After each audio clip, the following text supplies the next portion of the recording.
Welcome to Shambhavi kitchen and blog life. Subscribe ಆಗಿ, ಯಾರು subscribe ಆಗಿಲ್ಲ ನಮ್ಮ ಚಾನಲ್ಗೆ ಪ್ಲೀಸ್ ಸಪೋರ್ಟ್ ಮಾಡಿ.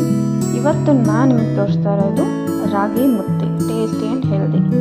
ಇದಕ್ಕೆ ಬೇಕಾಗಿರೋದು ರಾಗಿ ಹಿಟ್ಟು. ನಾನು 1 ಕಪ್ ರಾಗಿ ಹಿಟ್ಟು ತೊಗೊಂಡಿದ್ದೀನಿ. ಆ 1 ಕಪ್ಪಿಂದ 2.5 ಕಪ್ಪಷ್ಟು ನೀರು ತೊಗೊಂಡಿದ್ದೀನಿ.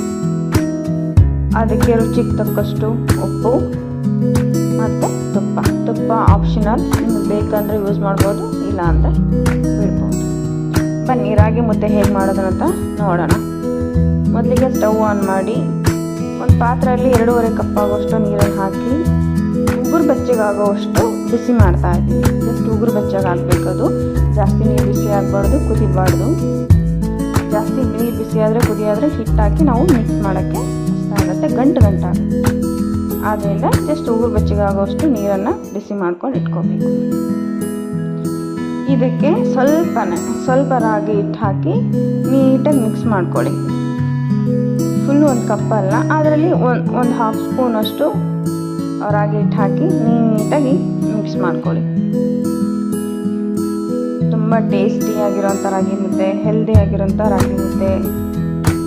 ಸೊ ಯಾವ ಸಾಂಬಾರು ಜೊತೆ ಆದರೂ ತಿನ್ಬೋದು, ಎಲ್ಲದಕ್ಕೂ ಕಾಂಬಿನೇಷನ್ ಆಗುತ್ತೆ ಆ್ಯಂಡ್ ಈಸಿ ಕೂಡ. ಈಸಿಯಾಗಿ ಬೇಗನೆ ಮಾಡ್ಬೋದು. ಚೆನ್ನಾಗಿ ಕುದಿಬೇಕು ಹಿಟ್ಟು. ನೀರು ಚೆನ್ನಾಗಿ ಕುದ್ದಾದಮೇಲೆ ಮಿಕ್ಕಿರೋ ಹಿಟ್ಟನ್ನು ಈ ರೀತಿ ಮೇಲೆ ಒಂದೇ ಪ್ಲೇಸಲ್ಲಿ ನಿಧಾನಕ್ಕೆ ಹಾಕಬೇಕು. ಹರಡ್ಕೊಳ್ಳೋ ಥರ ಬೇಡ, ನಿಧಾನಕ್ಕೆ ಹಾಕಬೇಕು. ಒಂದು 5ರಿಂದ 6 ನಿಮಿಷ ಇಲ್ಲ 7 ನಿಮಿಷ ನೀಟಾಗಿ ಅದು ಬೆಂದಾದಮೇಲೆ ಕುದ್ದಾದಮೇಲೆ ಈ ರೀತಿ ನೀಟಾಗಿ ಮಿಕ್ಸ್ ಮಾಡ್ಕೊಂಡು, ನಾವು ಹಿಟ್ಟು ಹಾಕಿದ ತಕ್ಷಣ ಒಂದು 2-3 ನಿಮಿಷ ಇಲ್ಲ 4-5 ನಿಮಿಷ ಆದ ತಕ್ಷಣ ಮಿಕ್ಸ್ ಮಾಡೋಕ್ಕೆ ಹೋದರೆ ರಾಗಿ ಹಿಟ್ಟು ಬೆಂದಿರಲ್ಲ. ರಾಗಿ ಹಿಟ್ಟು ಆ್ಯಕ್ಚುಲಿ ಬೇಗ ಬೇಯಲ್ಲ. ಆ ರೀಸನ್ಗೆ ಸ್ವಲ್ಪ ಜಾಸ್ತಿನೇ ಟೈಮ್ ಹಿಡಿಯುತ್ತೆ ಬೇಯೋದಕ್ಕೆ. ನೀಟಾಗಿ ಬೆಂತು ಅಂದರೆ ಅದು ಗಂಟಾಗಲ್ಲ ಮುದ್ದೆ. ನಾವು ಹೆಂಗೆ ತಿರುಗಿಸಿದ್ರು ಏನೇ ಮಾಡಿದ್ರು ಮುದ್ದೆ ಮಾತ್ರ ಗಂಟಾಗಲ್ಲ, ನೀಟಾಗಿ ಮಿಕ್ಸ್ ಆಗುತ್ತೆ. ಇದಕ್ಕೆ ನಮ್ಗೆ ಬೇಕಾದಷ್ಟು ತುಪ್ಪ ಆ್ಯಡ್ ಮಾಡ್ಕೊಂಡ್ರೆ ಇನ್ನು ನಮಗೆ ಕೈಗೂ ಹಿಡಿಯಲ್ಲ, ಪಾತ್ರೆಗೂ ಹಿಡಿಯಲ್ಲ. ತುಪ್ಪ ಆ್ಯಡ್ ಮಾಡಿಕೊಂಡು ಇನ್ನೊಂದು ಸಾರಿ ನೀಟಾಗಿ ತಿರುಗಿಸ್ಕೊಳ್ಳೋಣ. ನೋಡಿ, ಹಿಟ್ಟು ಈ ಥರ ನೀಟಾಗಿ ಬೆಂದರೆ ಮಾತ್ರ ಪಾತ್ರೆಯಿಂದ ಇಳುತ್ತೆ, ಇಲ್ಲ ಅಂದರೆ ತಿನ್ನೋಕ್ಕೂ ಆಗೋದಿಲ್ಲ, ಮುದ್ದೆ ಮಾಡೋಕ್ಕೂ ಆಗೋದಿಲ್ಲ. ರಾಗಿ ಹಿಟ್ಟಿಂದು ಸ್ಪೆಷಾಲಿಟಿ ಅಂತಲೇ ಅದು. ಜೋಳದ ಮುದ್ದೆ ಬೇಕಾದ್ರೆ ಬೇಗ ಈಸಿಯಾಗಿ ಮಾಡ್ಬೋದು, ಬಟ್ ರಾಗಿ ಮುದ್ದೆ ಹಿಟ್ಟು ಮಾತ್ರ ನೀಟಾಗಿ ಬೆಂದರೆ ಮಾತ್ರ ಅದು ಮುದ್ದೆ ಆಗೋಕ್ಕೆ ಸಾಧ್ಯ. ಇಲ್ಲಾಂದರೆ ಮುದ್ದೆ ಮಾಡೋಕ್ಕೆ ಬರುತ್ತೆ, ಇಲ್ಲಾಂದರೆ ಮಾಡೋಕ್ಕಾಗಲ್ಲ. ಸೊ ಹಂಗಾಗಿ ಮುದ್ದೆ ಹಿಟ್ಟೆಲ್ಲ ರೆಡಿ ಆದಮೇಲೆ ನೀಟಾಗಿ ತಿರ್ಸ್ಕೊಂಡು ಇವಾಗ ಮುದ್ದೆ ಮಾಡ್ಕೊಂಡು ನೋಡಿ ಎಷ್ಟು ಚೆನ್ನಾಗಿ ಬಂದಿದೆ ಅಂತ. ಹೀಗೆ ಒಂದು ಕಡೆ ಎಲ್ಲ ಅಂದ್ಕೊಂಡು ಸೌಟಿಂದ ನೀಟಾಗಿ ಗಂಟೆ ಏನಾದರೂ ಇರುತ್ತೆ ಅಥವಾ ಇನ್ನೂ ಏನಾದರೂ ಮಿಕ್ಸ್ ಆಗಿಲ್ಲ ಅಂದರೆ ಹೀಗೆ ಮಾಡಿದ್ರೆ ಬೇಗನೆ ಮಿಕ್ಸ್. ಒಂದು ಬೌಲಲ್ಲಿ ತಣ್ಣೀರನ್ನು ತೆಗೆದಿಟ್ಕೊಳ್ಳಿ.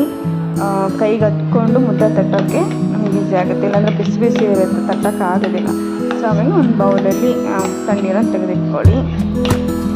ನಮ್ಮ ಮನೆಯಲ್ಲಿ ಮುದ್ದೆ ತಟ್ಟೋಕ್ಕೆ ಅಂತ ಒಂದು ಕೈ ಇರುತ್ತೆ. ಸೊ ನಮ್ಮ ಮನೇಲಿ ಮುದ್ದೆ ತಟ್ಟೋಕ್ಕೆ ಅಂತ ಕೈ ಇಲ್ಲ. ಸೊ ಹಾಗಾಗಿ ಚಿಕ್ಕದೊಂದು ಪ್ಲೇಟೇ ಯೂಸ್ ಮಾಡ್ತಾಯಿದ್ದೀನಿ. ಆಮೇಲೆ ಕೈ ಇದೆ ಅಂದರೆ ಅದನ್ನಾದರೂ ಯೂಸ್ ಮಾಡ್ಬೋದು, ಇಲ್ಲ ಚಿಕ್ಕದಾಗಿರೋ ಪ್ಲೇಟ್ ಇದೆ ಅಂದರೆ ಪ್ಲೇಟ್ ಕೂಡ ಯೂಸ್ ಮಾಡ್ಬೋದು. ಮುದ್ದೆ ಕೈ ಮಾರ್ಕೆಟಲ್ಲಿ ಎಲ್ಲೋದ್ರೂ ಸಿಗುತ್ತೆ, ಆರಾಮ್ಸೆ ತೊಗೋಬೋದು, ಚೆನ್ನಾಗಿರುತ್ತೆ. ನೋಡಿ ಮುದ್ದೆ ಎಷ್ಟು ಚೆನ್ನಾಗಿ ಬರ್ತಿದೆ ಅಂತ.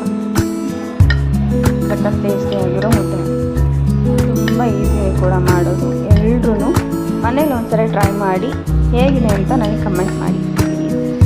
ಚೆನ್ನಾಗಿತ್ತಂದರೆ ಸಪೋರ್ಟ್ ಮಾಡಿ, ಸಬ್ಸ್ಕ್ರೈಬ್ ಮಾಡಿ, ಫಾಲೋ ಮಾಡಿ, ಲೈಕ್ ಮಾಡಿ. ಈ ಮುದ್ದೆನ ನೀವು ಯಾವ ಸಾಂಬಾರು ಜೊತೆನಾದರೂ ತಿನ್ಬೋದು.